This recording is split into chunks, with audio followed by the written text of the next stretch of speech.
Openly Skeptical, Parenting Through Nonbelief. We're a married atheist couple raising two wonderful, strange children. We ask big questions, dissect weird parenting moments, and examine how society ignores or misrepresents families like ours. If you're any stripe of nonbeliever who's involved in raising children, welcome. You are our people. Our kids have heard all our swears, but yours might not have. So be thoughtful if there are young people listening with you. Pops, it's a big Moms, episode. It is a big episode. We have our first guest. Yeah. So we're very excited about that. And she's so cool. She is. It could and not. She was literally like one of the first people that we started talking to at the American Atheist Conference in Philly. Yeah. So can't wait to get to that. Before we get you into that interview. Housekeeping. So first off, we have to read the announcement from the Creator Accountability Network. 2 episodes ago, we went into much more detail about the process of getting accredited with them and how awesome they are. If you're curious about that, go back and take a listen. But for now, here is the statement. We're excited to announce that we've joined the Creator Accountability Network. CAN is a nonprofit dedicated to reducing harassment and abuse through ethical education and a system of restorative accountability. We joined because we care about the safety and well-being of our community members. If you feel our behavior or content has harmed someone, please report it to CAN, either via the reporting form on their website, creatoraccountabilitynetwork.org, or via their hotline at 617-249-4255. They'll help us make it right and avoid repeating that mistake in the future. CAN also needs volunteers from our communities to help with their process. So if you have skills you think would be helpful, or time and a desire to help, please visit their website to find out how you can volunteer. Most importantly, get the word out to other creators who you think would be interested in getting credentialed. Help us build safer communities together. So that information is also in the show notes and on our website contact page. So if you didn't write it down, you can get it there.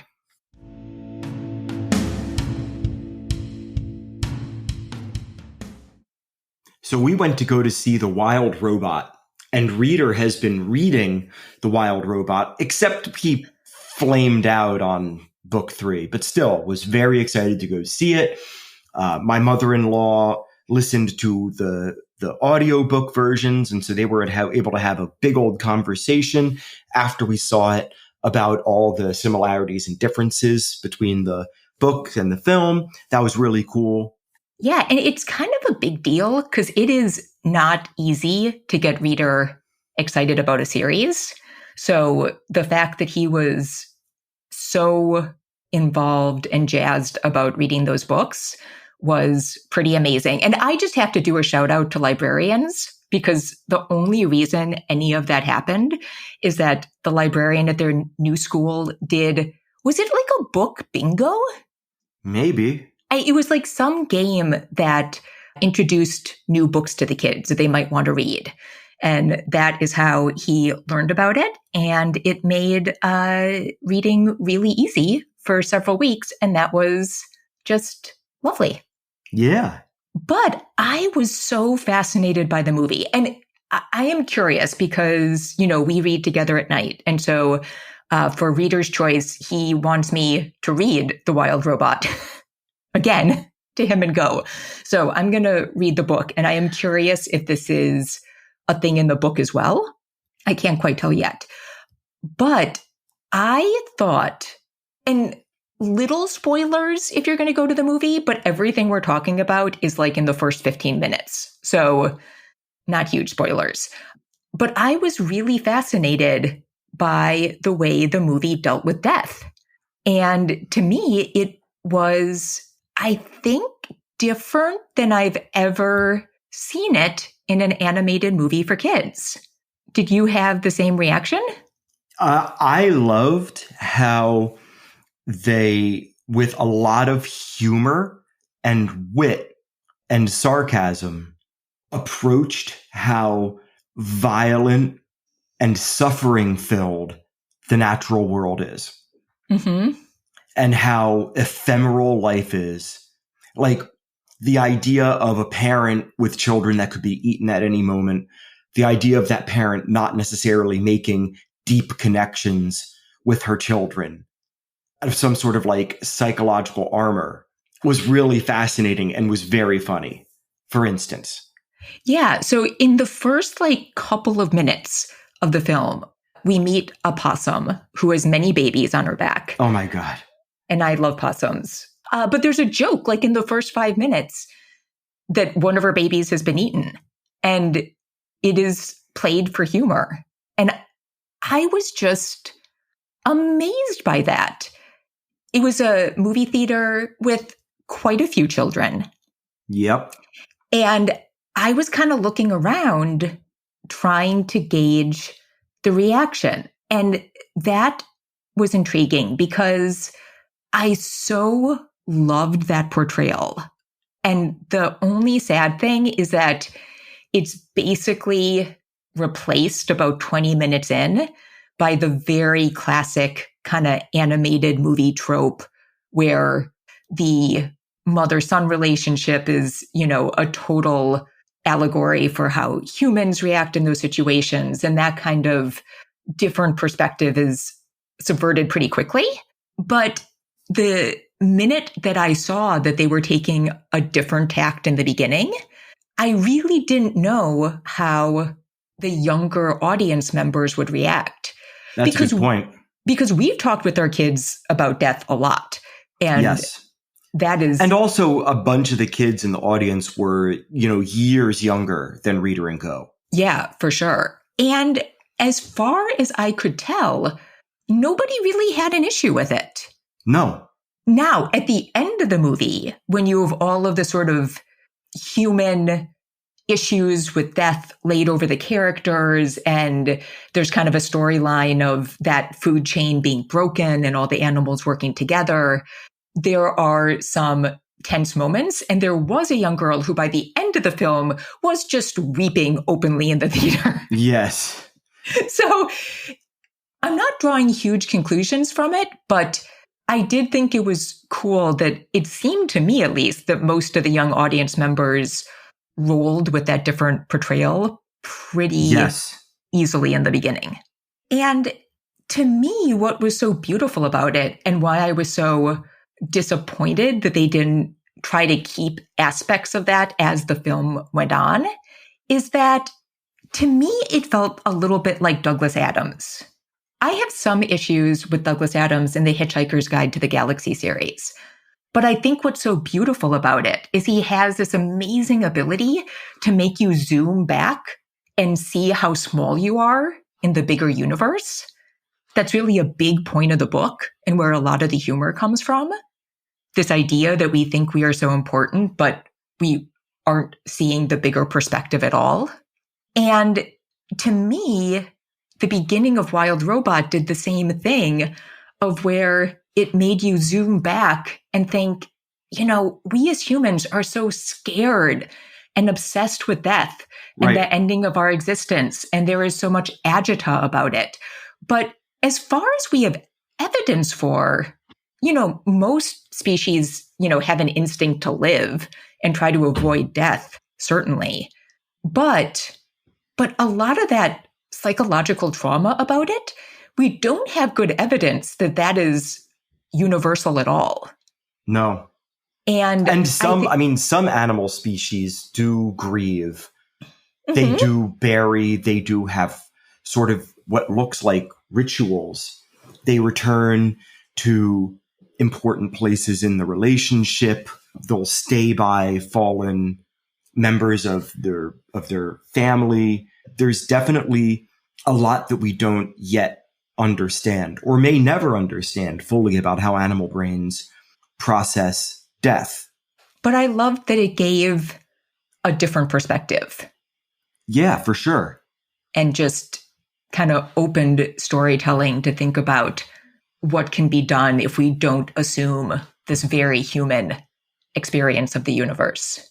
But isn't that like that anthropomorphization that's a hallmark of especially animated storytelling, right? Like you have a thing that's not human speaking English and with an animated face that, apes human culture in some capacity.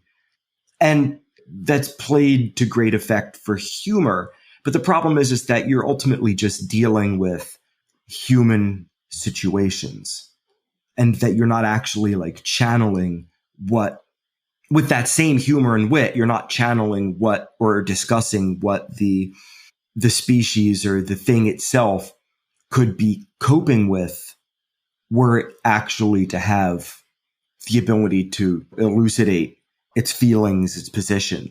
Yeah. I think it'll be really interesting when AI is writing for an AI audience, what sort of issues might arise in the AI community if it's separate from human, that would allow it to have that such a distinct viewpoint where its narratives would have those themes that humans wouldn't necessarily need to address.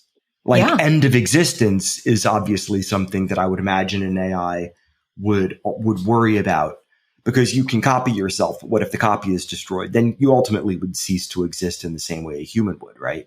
Yeah. And that's why I was floored by the beginning of the Wild Robot film. Now, I have never read the books, so I don't know if it's the same in the books, but I was floored by that, how disparate an approach that was at the beginning of the Wild Robot film, because it was just like, wow, I still think about it. It's so funny.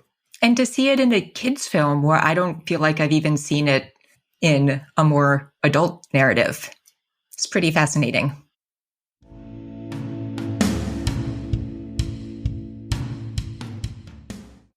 So this feels like the perfect lead into our interview. We spoke with Betsy DeVille, who is an artist and writer who focuses on the awe and wonder of being an atheist. And she runs an atheist gift shop at betsydeville.com, featuring Christmas ornaments, home decor, and clothing for atheists. And we spoke to her about her latest book, which is Grief for Atheists, a compassionate guide with evidence-based strategies to navigate your loss. And she wrote it to provide comfort and guidance for those facing loss in a secular way. And this conversation was just a blast. I learned so much, and I hope you enjoy it. Betsy, thank you so much for joining us. You are our first guest ever, and I'm so excited that we get to talk to you, because we are going to be able to talk about something that I feel like we have been really negligent in discussing on the podcast, because it's just such an important topic. So this is amazing, and thank you. I'm so glad to be here. Thanks for having me. So to start it off, I was wondering, would you be open to sharing your atheist superhero origin story, which can be either how you became an atheist or realized you were an atheist, and or kind of how you found yourself to being a voice in the atheist community? Sure. So how did I get to become an atheist? So I didn't really deconstruct the way a lot of people have that experience, where they may have a church experience and then a Bible experience, and then they kind of deconstruct from there. I was actually raised Catholic in a very small community, and I went to Catholic school all the way through college. I'm also confirmed. I think you are too, Pops. And I was really raised to be obedient in a codependent family. And so as I left home, I started to just disregard the notion of church and religion as something that was just not for me. And I saw in that community a lot of hate. That was probably in college was the first time I felt the negative impacts of religion. There was a student who was raped and wanted to have an abortion. Oh, man. And it was the right thing for her to do. But it was a Catholic university. And the backlash and the shunning that she experienced was stunning for me. Just stunning. So I left the church, but I didn't really think about it. That was not for me. And then when my first child was born, I held him in my arms, and I was just struck with this complete certainty that I was the only thing that was protecting him. There was no higher power that I could appeal to. There was no God that was going to watch over us. It was me. I was the only thing between him and the cruel world, right? And so that's where I really realized for myself, oh, I'm an atheist. Oh, like I think it was also as you come to parenting, you kind of may have to reevaluate a lot of how you think because this young person's going to ask you a lot of questions. And so, so that was really when I kind of became an atheist, was that moment holding him. You just like proved the thesis of the podcast. Thank you. It's like, this is why we have to talk about parenting and atheism. True. Yeah. So, and then how did you decide to start sharing more with the atheist community? The American Atheist Convention was in Austin 10 plus years ago, and I attended with a friend of mine. And it was the first time I had really been surrounded by our community, which is a really special experience. Yeah. And I really found myself craving opportunities to really express a positive secular worldview. Because I think a lot of times people hear the word atheist and they feel negative about this word. And it's really because atheist is just, I don't believe in a God, right? Yeah.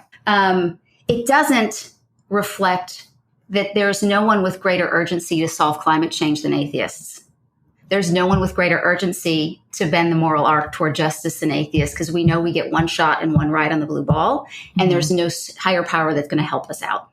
And I think that's something that's within the atheist and skeptic community that we don't think about and talk about enough. You know, we have a lot of push against separation of church and state, which is really, really valuable, but that's all around the urgency that we have to really help everyone to be their best selves and to, you know, I often think like, I am my brother's keeper. Like it's my duty to all the other humans on the blue ball to do right by them. Yeah. So that's how I started. So I really wanted to give back to the community that I was a part of and really express that. And frankly, because we deserve nice things. Yes, absolutely. And we actually, this all came out of meeting at the American Atheists Convention. Yes. So that was my second time there. Oh, the first time was in Austin, and then my second time there was as a speaker and a presenter, which was really, really cool. Yeah. And, you know, there were like tons of things. When we set this up, like there were so many things we could have talked about. But we decided to talk about grief because you wrote this amazing book, Grief for Atheists. And there's a lot more stuff you do, but it's just so great. So I was like, hopefully we get to talk again. But, yeah, you know, we have to talk about this. So I'm wondering, like, what inspired you to write that book? So when my mom died, I was looking for resources as a non-believer. And I didn't really run into anything that was both completely secular and also not full of this unhelpful concept of grief being transformative. Because grief isn't always transformative. And I actually have a background in psychology. So research is something I really enjoy in human behavior and how our brains work and that sort of thing. I really, really enjoy that. And so from there, I was like, okay, we don't have a resource.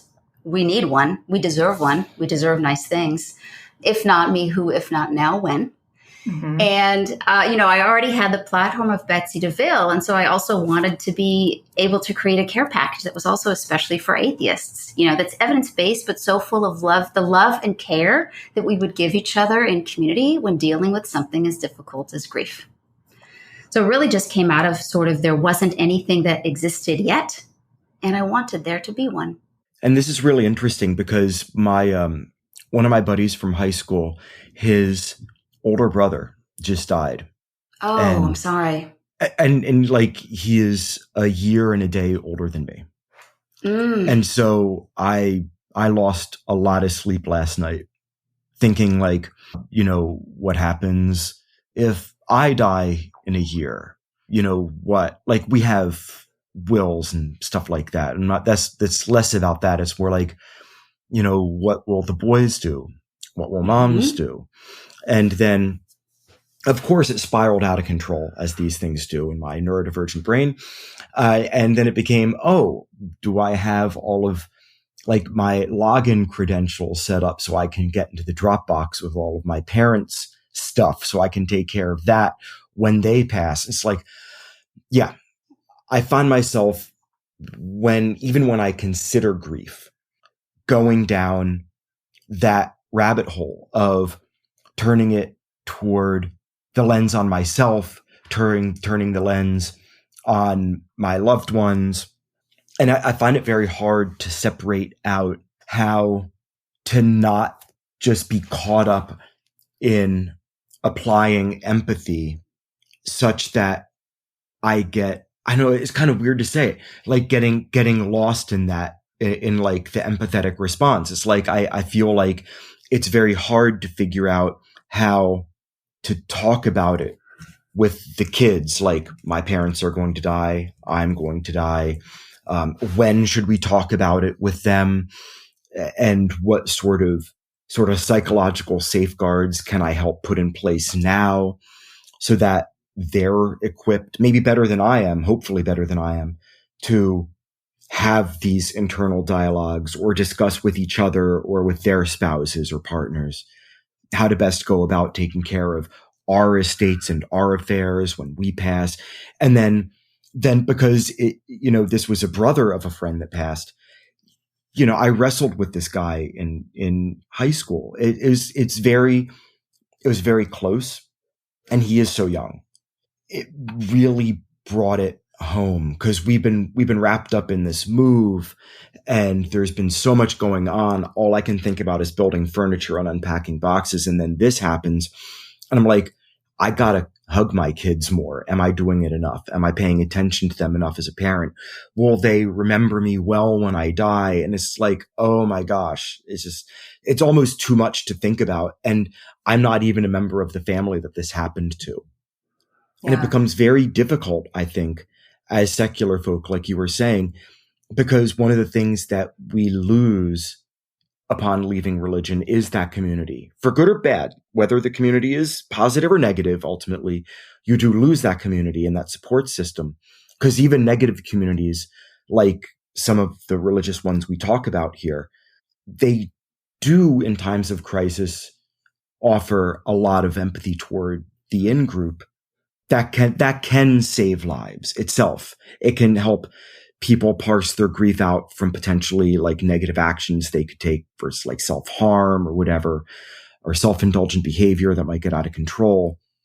And I don't know, like I really want to get involved in the secular community here where we live now, because there is a very strong one, more and more, because I think that there need to be, like, the community needs to be as broad as possible. And since we're new here and we are a new voice, I think that matters. But there needs to be as broad a support system for us as secular folk, because, we don't like, what is it in Jewish cultures, sitting shivas? Is that what it's called? Yeah. Right? And the Catholics are big on this too. Like, everybody brings a casserole, the wake. Oh, right? Yeah. Mm-hmm.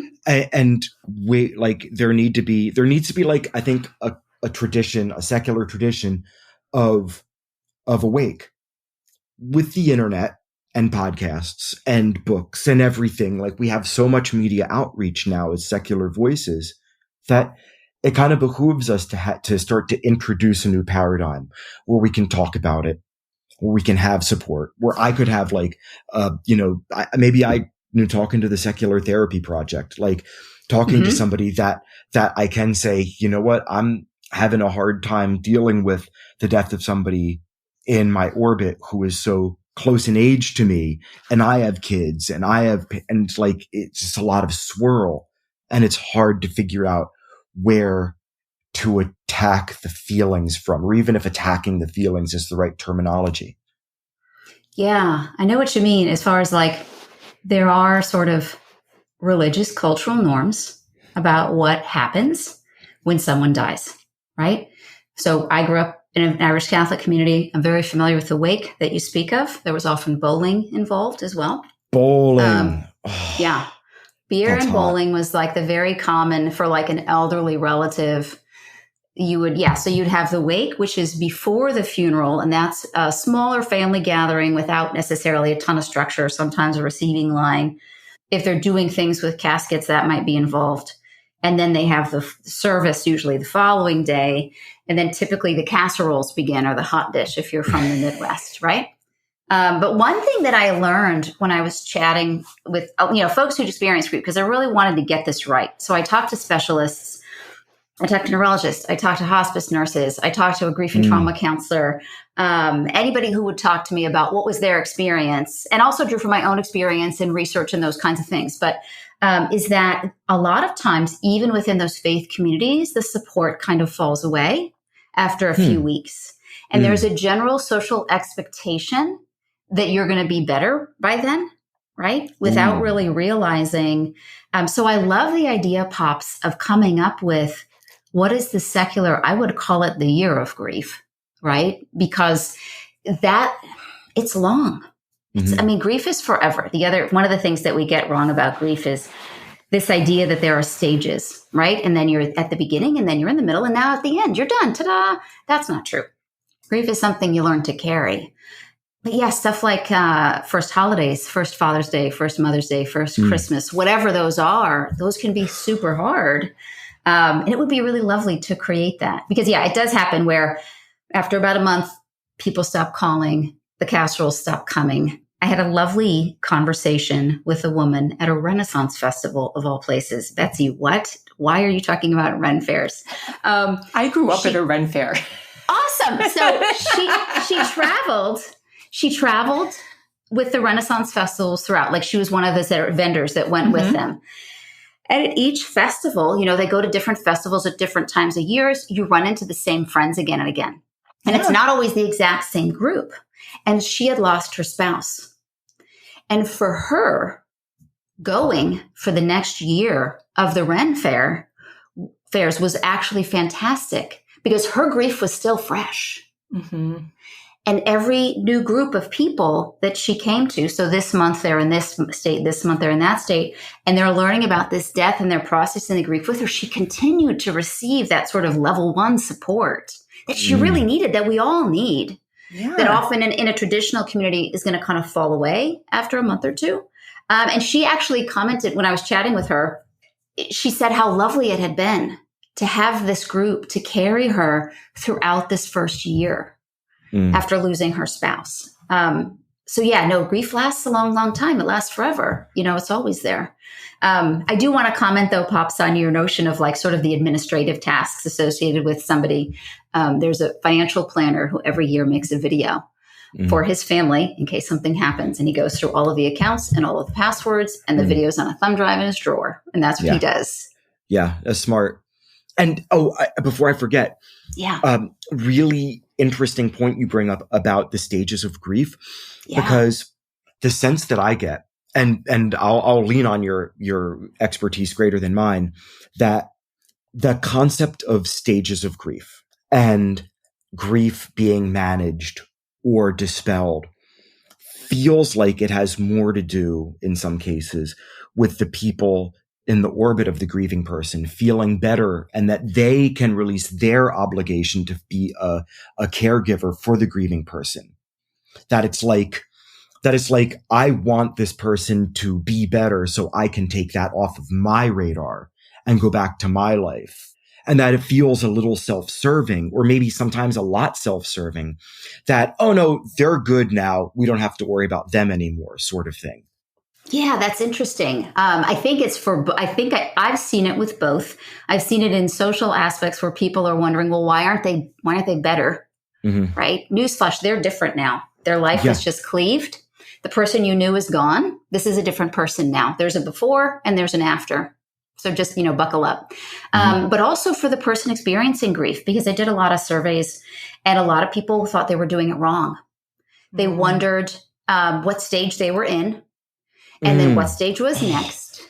And they're sort of judging themselves. It's the judgment some people put upon themselves experiencing grief, as far as, am I fitting correct social norms?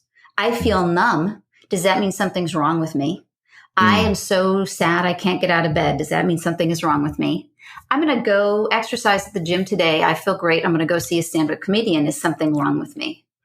And the answer to all those questions is no. That's all totally normal. That's totally normal. But I think that's a big benefit to being a skeptic, is we are always willing to question, and we're always willing to change our minds when we're presented with new information. Yeah.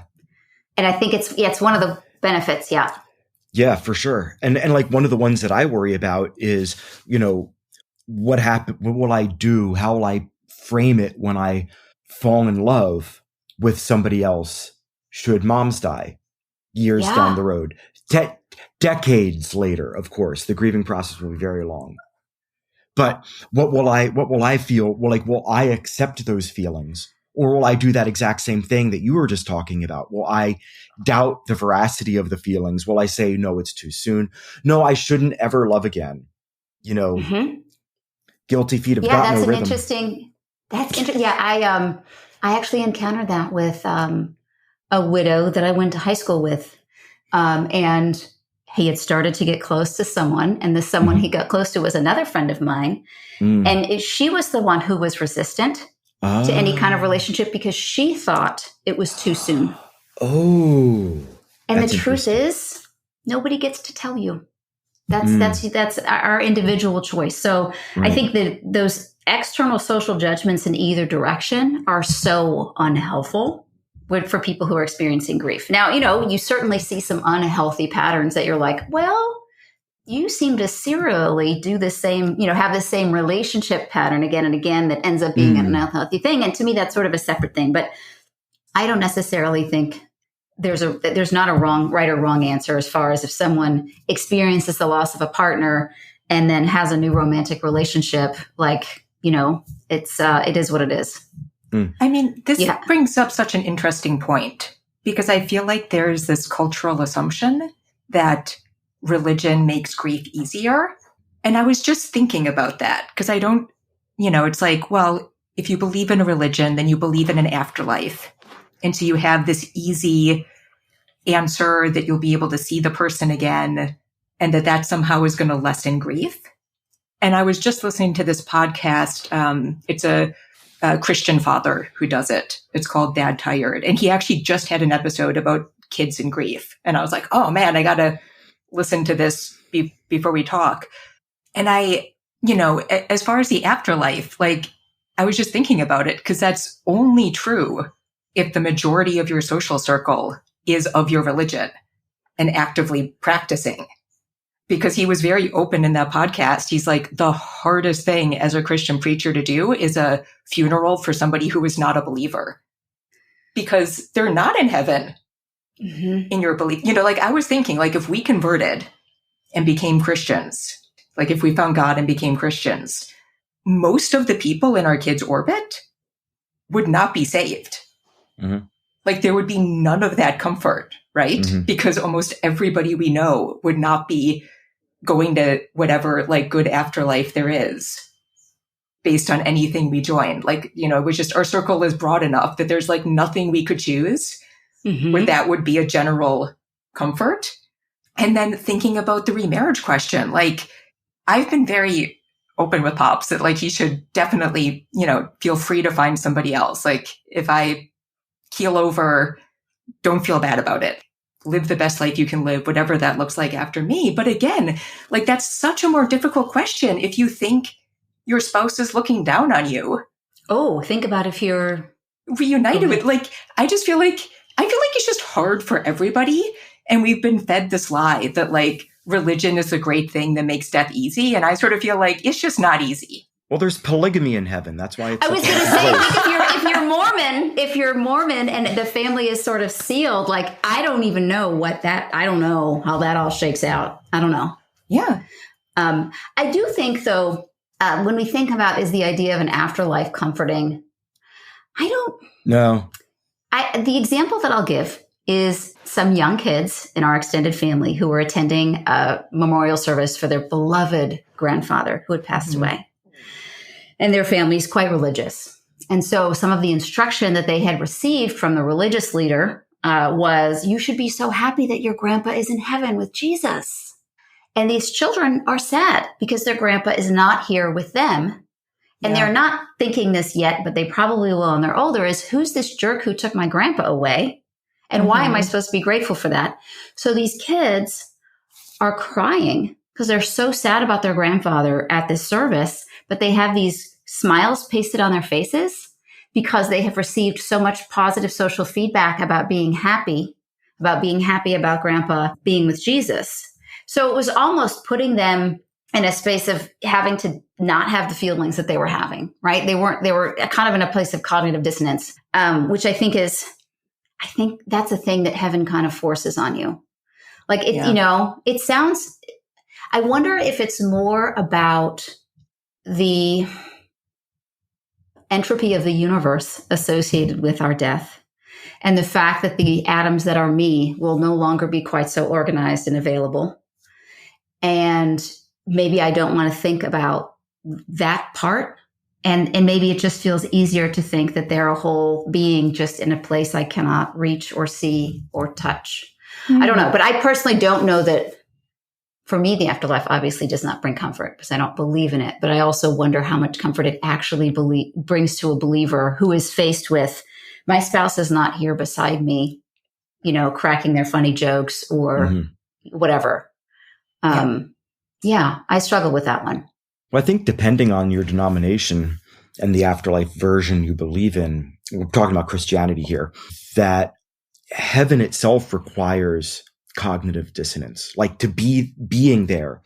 Just because the text says there is no suffering in heaven, which means that if you're there, which we've talked about on the podcast before, right, moms? Like if you're there and you're looking down on your loved ones, some of whom might not be believers, then they go to hell for disbelief. Then you're not suffering because you're not sad that they're being tortured forever. Or are you sad, or do you have free will, or is there no free will in heaven? It's like it's sold as this really easy comfort, but it's actually this like rat's nest of problems theologically that just get pasted over with but you're going to be with God, so it's going to be good. And then the conversation has to end there, because any further conversation starts to pick away at the layers until you're left with, I don't know, deconstruction. Yeah. It's like heaven is like sort of comfortably numb, associated with like drug use or something like that. Like it's that total disassociation of like, I'm great. I don't care. Awesome. And that feels selfish, right? Like, I got mine, screw you sort of thing. Like, I don't understand it anymore. Like I used to. I was really big on that whole thing, but I don't understand it now because I've thought about it more from a skeptical point of view. Give me 1 second. Oh, you're going to go do the thing? Or could you go yell at them? I don't want to yell at them. I'll talk to them. Yeah, talk loudly. Just talk loudly. Talk loudly. We have had such an interesting parenting weekend. Hey! Kids! Your kids are like, they're elementary age, right? Yeah. Okay. Yeah, 3rd and 5th. Right. Yeah, mine are teenagers. So that can also actually talked to them. Yeah, I talked to them about this. I was like, what do you think adults should know? I asked them, what do you think adults should know about kids experiencing grief? Oh, wow. What did they say? Cool. Yeah. One of the things they talked about, that it's a thing we talk about a lot, and you probably speak with your kids about this as well, is that children are sometimes not respected by adults as whole beings with rights. And that often their feelings are dismissed because they're young. They're too young to understand or something like that. They're incomplete. Yeah, right? Yeah. And so I talked with them a little bit about that.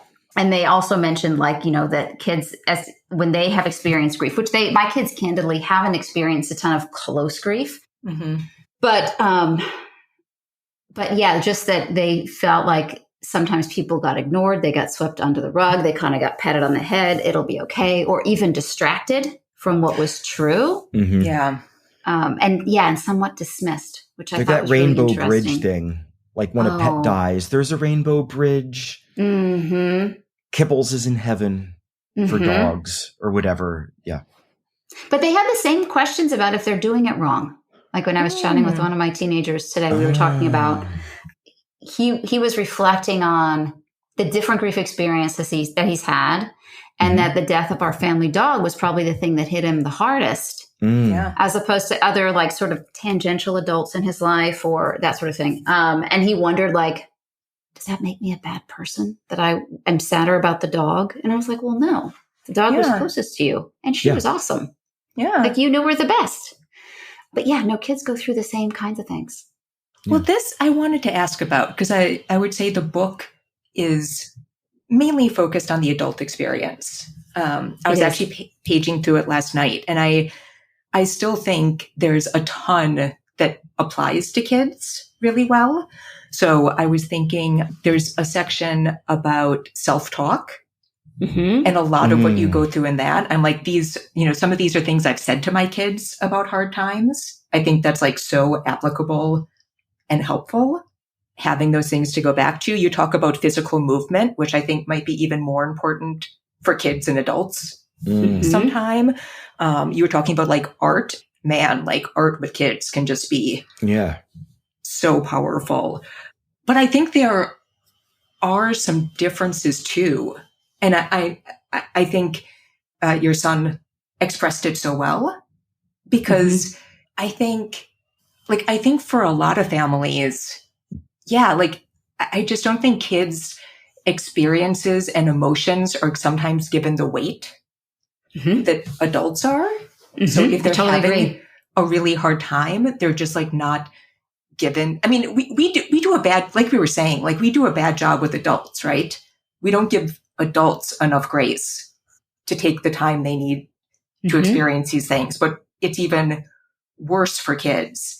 And I'm so glad we're talking with you now, because I mean, we've been so lucky, but like this year has been interesting for us, and like doing a major move where they had to leave their friends. Like, there are the very traditional forms of grief that we think about, but then homesickness is a form of grief. But like that sort of experience of loss that you can't get back, I think applies to a lot more than just like the death experience, for sure.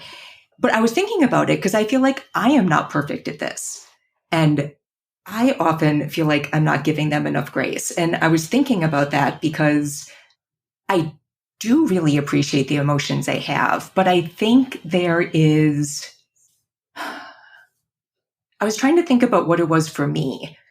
And I think a little bit is like, kids are so amazingly resilient at times. We went through this move, and, and like there have been moments of sadness, there have been moments of intense homesickness, but like they've made new friends. They're like jumping in, they're enjoying things. And I think there is a trap in that, where like when you see how resilient kids can be, where there's like, well, but you've just gotten through this before, and I think there's a little bit of that, where like you can sort of be lulled into a sense of like, oh, they can just like bounce back. Like that's just what they do. So when that's not happening, it's kind of hard because they've shown their ability to do it so much, if that makes any sense.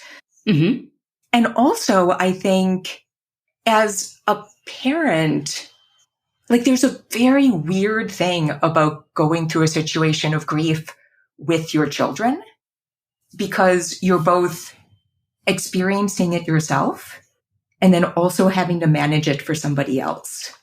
And I feel like depending on what the kid is like there's a level, like particularly with young kids, there's like a level of processing that needs to happen where like they just need to talk about it a lot more, because it's not only all of the feelings that we need to go through, but like for a lot of different situations, like they also have to process it to understand it in a way that we don't. And so it's like not even managing the emotions, which are so hard, but like also having to manage, like it can be hard for us. And then having somebody who like needs to talk about it a lot, to be like, yes, this person is really gone, or like, yes, we're never going to be living in that house again, or like, and so it's at a time where like, because adults deal with it in all different ways. Like if you just want to have a moment to like be beyond it, to have to be like narrating it again and again for another person, it can be really difficult. Yeah, especially small people. One frame that I think is interesting that I think it was a neurologist described was, our brains have these sort of maps in them. So when you move, like, because we did the cross-country move as well, and your brain has a map and you can autopilot around inside your house. I can walk around my house in the dark. I can get all the way to the kitchen sink. I can get a glass of water. I can go back to bed. And when you're experiencing grief, like you have this huge change, like you physically move to a different house, you don't have a map of that house yet, right? And so you have to rebuild a map. And I feel like sometimes, particularly with young kids, when they're talking about it a lot, that's one of the ways they're building their new map, right? Because their brain now has to map that this thing is no longer here, but my world has to now kind of remap around it. It's an interesting way to kind of frame it for ourselves. I will say my own kids with our big family move. I was chatting with my older kids. So we're 2 years in now after making a big move. And I was chatting with one of my oldest kids about it. And he came in. He came into my room and he's like, "Hey, I want to talk to you." He's like, I'm feeling kind of sad. I was just remembering when we lived in our old neighborhood and basically the life that I had there. And I was feeling nostalgic about it and like a little sad about it. And the loss for him is also knowing like you can't go home again. Like even if we moved right back into that house on the same street, a lot of the neighbors have moved. People's lives have changed. You're never, that season has ended. So it kind of doesn't matter. And I think that for him was hard to think about because he also is really happy with his new life. Like jumped into new activities, has a bunch of new friends, is doing things in our new community that he didn't have access to in our last community. And it's such a tension of feelings, that nostalgia feeling plus the feeling of I enjoy this new thing, but I cannot have both of them. And just having some squishy feelings there. Feeling guilt, perhaps, about being happy, which is part of grief, right? Do I deserve happiness? Like, what have I done to earn this new positive set of feelings when I really should be so sad about losing everything that was before? Yeah. But what new opportunities have emerged? Yeah. That I didn't have before. That's something that we've gone through. We actually been talking about the last two episodes because my kids were heavily involved. Reader and Go were heavily involved in MMA training. Yeah. In our previous home, and since they've moved, they've stopped and are now doing rock climbing more and swimming more, and that's totally fine. And I want the best for them, and I'm happy that they want to pursue things that are very goal-oriented and athletic. But I had to go through my own grieving process of, now I no longer have this strong connection to their after-school activity. Like this, they are no longer doing this thing that featured so prominently in my own youth. And so I had to get over that too. And it's very interesting how I found, wait, am I like grieving the loss of this part of this relationship that I had with them? And I realized I was. Thankfully, it was relatively minor, but it nonetheless happened and I had to deal with it. And we talked about it, and talking about it on the podcast helped too. So thank you everybody for allowing that. But like, I'm wondering, thinking about the book and thinking about kids, is there anything that you would particularly go back to or want to add, thinking about kids in grief versus adults in grief? When I think about kids, one of the things that I see a lot that gives me pause is bodily autonomy. And I think that it's really important to make sure that if a child is experiencing grief, I mean, we do this with our kids, I think most of the time, but you have autonomy over all things. Your body is your own. It doesn't belong to anyone else. It's yours. And when you're experiencing grief, you're going to go through things. People are going to want to give you a hug. Maybe you don't want a hug. but people feel like that's the appropriate social response to grief. And you don't have to accept that hug, and it doesn't make you weird or nothing, anything. Like, so I feel like that. And I think also kind of preparing them for all the other external social things they're going to encounter. So if you're a child who does not believe in the idea of heaven and is not interested in having someone pray for you, knowing that people are going to come at you with this in a way that you may never have experienced it before, right? And I talk about this in the book because it happens to any non-believer. Yeah. But just to be prepared for all of those things, everything from whatever the service or whatever the end of life, whatever those rituals are going to be. I think that's really important. If it's somebody who's, not close to them, may have a different belief system. Like, we lost a dear friend to depression a few years ago, and they chose to have open casket at the service. I did not know it was open casket. My kids knew this was a thing. And I told them, I said, sometimes this is a thing. I don't think they're going to do that, but I don't want you to be surprised. And I will do my best to tell you if I find out before you do. So if you want, I'll go scout it out first, so you know. And they didn't. Yeah. And they did end up having an open casket. And so being able to tell them ahead of time or give them the choice to not go. You don't have to go. That's not like there's this idea that like, oh, you'll be so sad that you weren't there. I don't believe that's true. You made the right choice for yourself at the time. Let that go. Like, you don't, like, most people don't actually even remember those services, and there's no reason to put a kid through something like that. There's no value there.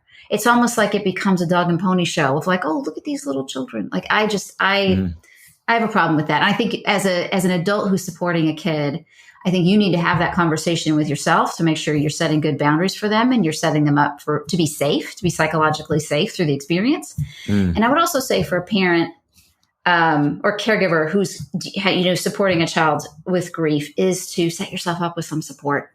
Someone that you trust who can help you out, because you're going to help this small person deal with this really big thing. And you yourself might be falling apart. And you're allowed to fall apart, but maybe bring in, have one of your close siblings or friends come and maybe even stay with you for a few weeks if they're able to keep the rhythm of the day moving, right? So that the laundry is getting done and the meals are being prepared and the rhythm of the day is still intact for these young people. If you yourself are just not capable, you're not able to do it at that time, and accept that it's okay. It's heavy. It's real heavy. And you don't know how it's going to hit you. You just don't know day to day, week to week, how it's going to hit. So I think that's important. I think making sure the kids have some good boundaries. I think another opportunity that I've seen work well is insulating them in their social situations. So we had a child in our school system who lost a parent very suddenly. And the school district did a fantastic job of setting up the whole school around her. Oh, wow. So they cherry-picked her classmates of kids they knew she got along well with. They cherry-picked her teachers, the teachers that would be like the most gentle and kind and caring. They kept it tight and small so she was not overwhelmed. They told her ahead of time, if you need to leave the classroom because you need to leave the classroom, this is what you do. You don't have to ask permission. You get up, you go. These are the safe spaces for you in the building. These are the people you can go and talk to.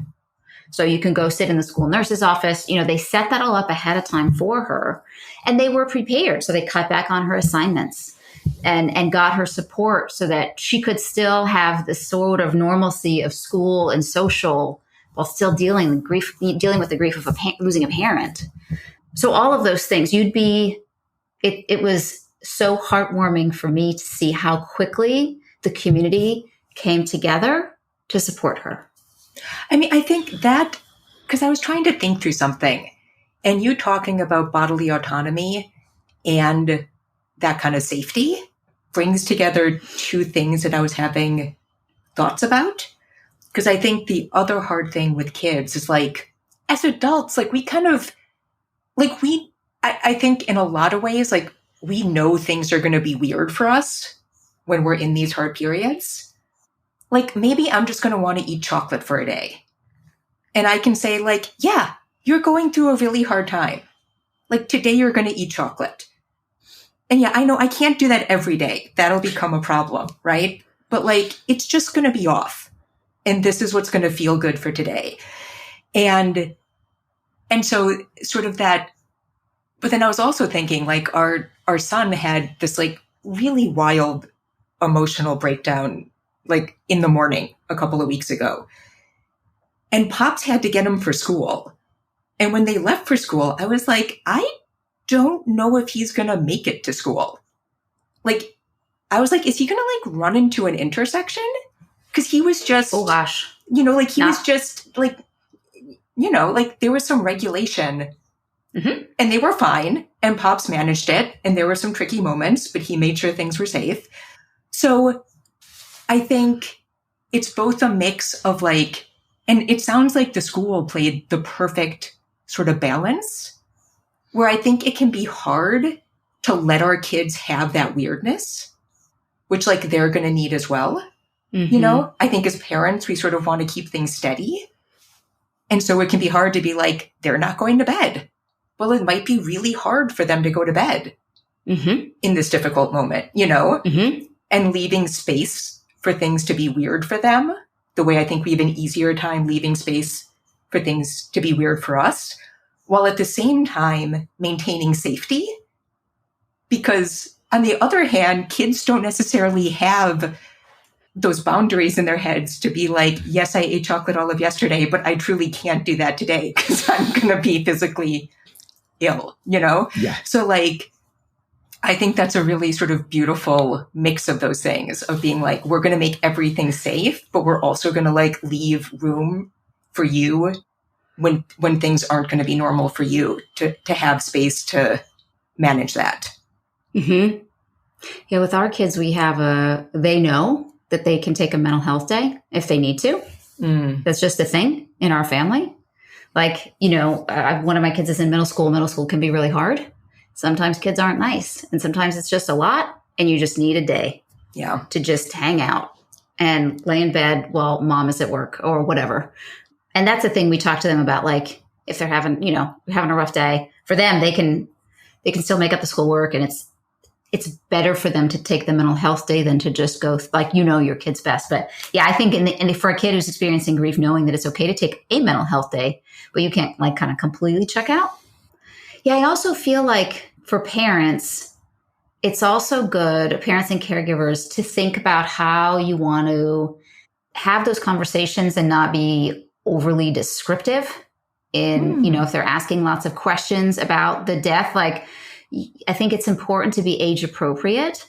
So I don't think they need a vivid description of exactly what happens at the end of life. I don't think that's valuable, but making sure they understand the finality of death is also really important. And I think it's also helpful for parents to be prepared to answer questions with a question, just so they can really understand it and also can get you a beat to think about how you want to answer. Like, tell me what made you think of that. Because sometimes they'll ask questions that they feel like they're left field and they're perhaps not well phrased. Because you have to think about for yourself as that caregiver or parent, you might need a beat because your brain's probably processing things pretty slowly. Yeah. And also, I think sometimes when you ask that question, they're not asking for as much as you think they are. Yes, I completely agree. That's a good point. Like they ask a question, you're like, oh my God, they are expecting me to have like a full, philosophical view of death and the universe and everything. And what they are literally just asking is like something so much tinier than that when you drill down a little bit and you're like, oh, I can actually, this is actually very answerable. And telling them all of that would have been like maybe unhelpful. Yeah, I think the short answers, are helpful. And then another question. Because again, we have to remember that this is not about us. It's about them. It's so hard. But they don't need the giant philosophy of anything. They just want to know we won't see Grandpa again. Yeah. We can remember Grandpa with videos and pictures, but we will not see him again. And it's okay to feel sad about that. And we can talk about it anytime. Yeah, you could also throw it back to them and say, does that answer your question? Yeah. Or is there anything else you want to ask about? Because I am that person, as moms knows, that I'll just start talking and I'll just weave a tapestry of answers. I'll try to cover all the bases, and then they'll either check out or they'll glaze over. But not always, but still, it's like sometimes it is too much, and they like shorter, pithy answers don't lead to that overkill. And it is so important that they have that opportunity to process the big emotions. And so a little nugget, and then you back off, and then they process, and then you ask, does that answer your question? Is probably a more appropriate response. And I'm going to work on doing more moving forward. Yeah. I mean, Reader makes it easy because Reader will just walk away. Like you can be in the middle of the most like profound diegesis. And I'll be like, and we're done. Yeah. He's like, I got what I needed here. Thanks. No, but Go, to his credit, will stay engaged and ask follow-up questions. You can get as deep as you want. So definitely different kids in that regard. Yeah. And it's like, your child, right? Mm-hmm. You know your child. So, if you think about how well you know your child, like this is what's probably going to be best for them. And it's going to be different for your different children. Right. Yeah. So equal, being fair does not always mean being equal as far as this is what I know is going to be best for you. And this is what I know is going to be best for you. Yeah. Because my older kid is definitely going to dive in a little deeper. And my younger kid is also going to be like, got what I needed. See you later. Yeah. Well, I was thinking about it with your book, because one of the things I think is so impressive, just like for everybody, is, when we've been emailing and talking, I feel like we're both people who like love digging into things and like thinking about all the ins and outs. And maybe the thing that I liked most about the book was how simple and digestible it was. And I have to imagine that was incredibly intentional. And yes, it was actually like one of the biggest things I took away from it. Because I was like, oh, you got it. Like when you are in grief, you can't process at the same level. Yep. Like it was very intentional. Yeah. And I was just like, and I was reading it at a time where like I wasn't in particular grief, but it was like, oh yeah, this is what, you can't expect your brain to be doing the same thing in these moments that it would be doing at other times. Yeah, I definitely, I actually worked in educational publishing for about a decade, and language acquisition, language level, language learning, all of those things were a huge part of my day to day. And so I did really aim for short, tight sentences, very digestible. Don't go, because grief brain means you need it to be short. The chapters need to be short. The paragraphs need to be short so you can take the pieces. And I also wanted you to be able to open it up to any particular section. Like, I can't sleep. Boom. Here's what you need to know. Mm-hmm. I didn't want it to be something because somebody experiencing grief, it could be difficult for them to go all the way from the beginning, all the way to the end of like 165 pages. Like that's a lot. Mm-hmm. So I wanted it to be. So thank you. I'm glad that it worked. I'm glad you noticed, and I'm glad that it worked because that was definitely the intent. So this has been so amazing. I feel like we're going to have to come back to this all again because I'm going to think about this and be like, oh, but we didn't talk about this or that. And I know this is going to speak to people. So I assume we're going to get questions and other things too. Awesome. But I did want to give you a chance to talk about the other amazing stuff you do because you had this like beautiful shop. Our family members are getting things from it for the holidays. We can't say what or who, but I wanted you to be able to talk about that a little bit because it's a totally different resource that you provide, which is so amazing. Yeah. So Betsy DeVille, I actually started on Etsy, and then I started my own website a couple of years ago. And really, I just create delightful secular things for delightful secular people, right? So I love the place where science meets art. That's the intersection where I really love to play around. So I love to play around with things like Charles Darwin's original tree that he drew with his original theory of evolution and turning that into a Christmas tree with some of the things that Charles Darwin loved, or looking at a phylogenetic tree, which is a diagram of evolution, and mixing that with stained glass and turning that into a Christmas ornament, or taking secular quotes and arranging them on a scarf. Yeah, I love to play in that space. And one of the things that I really enjoy is looking back through the centuries at freethinkers and some of their early writings that people act like atheism is this big new thing, but y'all, it's been around longer than anyone knows. And so I love going back and really enjoying those writings and hearing the stories about people like Frances, the Red Harlot of Infidelity, and her speaking circuit. Isn't that the best name ever? Yes. I know. So how dare women have rights and bodily autonomy? And some of the wonderful characters throughout history. I really enjoy that space. So yeah, I do a lot of jewelry. I do a lot of Christmas. I do T-shirts. I do accessories. I do home decor. But yeah, I'm actually coming at you live from the studio here, which is where all the magic happens. Amazing. Yeah. Well, I would highly encourage people to check it out. Yes, you can find Betsy DeVille on Etsy. You can find Betsy DeVille at betsydeville.com. And if you want to check out Grief for Atheists, you can buy it pretty much anywhere you buy books, Amazon, Barnes & Noble, that sort of a thing. You can also find it on my website. Yeah. And if you want me to come and talk to your group about grief, let me know, because I do that too. That's amazing. And there's like a grief package on the website too, right? Yes, I just launched a secular grief care package. So it's all evidence-based. It includes a copy of Grief for Atheists and a lot of evidence-based care items that you could send to somebody who's experiencing grief. In fact, I just launched that product this week, and I have a survey out. I'd love to hear what your listeners think about it. And I'm actually going to give away a bracelet from anyone who is able to participate in that survey. It's about 7 questions, and I have you look at the product listing and just give me your honest opinions about what you think. So I welcome folks to do that as well. Awesome. We will post that link in the show notes. Thank you. And I just want to remind people, like we were talking about, grief doesn't end. So like, if there is someone in your life, it doesn't have to be for somebody who experienced something traumatic yesterday. This can be an amazing thing to just let somebody know, even though it's been a little while. Maybe nobody's checked in with them. Yeah, it is important to check in on your friends who are experiencing grief, because it doesn't go away. The students that I mentioned in school, I'm still in touch with their families. And it means a lot to them to see that nobody has forgotten about their kids. Oh, yeah. Yeah. All right. I know we went a little bit long, but there was just too much good stuff in there that I couldn't cut it all out. So I hope that was fun.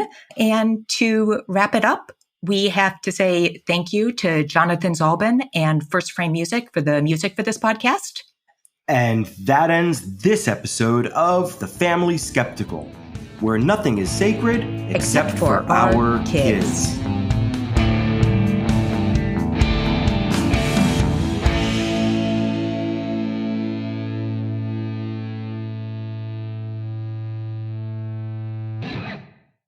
Pops, I see you have the curtains that y'all had on Instagram. Yes. Oh, yeah. I don't think you ever look, you have no idea what I do on social media, right, babe? No. It's all a mystery. I don't listen to the podcasts. I don't look at any of the social media engagement. I just come, I say words, I occasionally listen better than I talk, and then I bug out.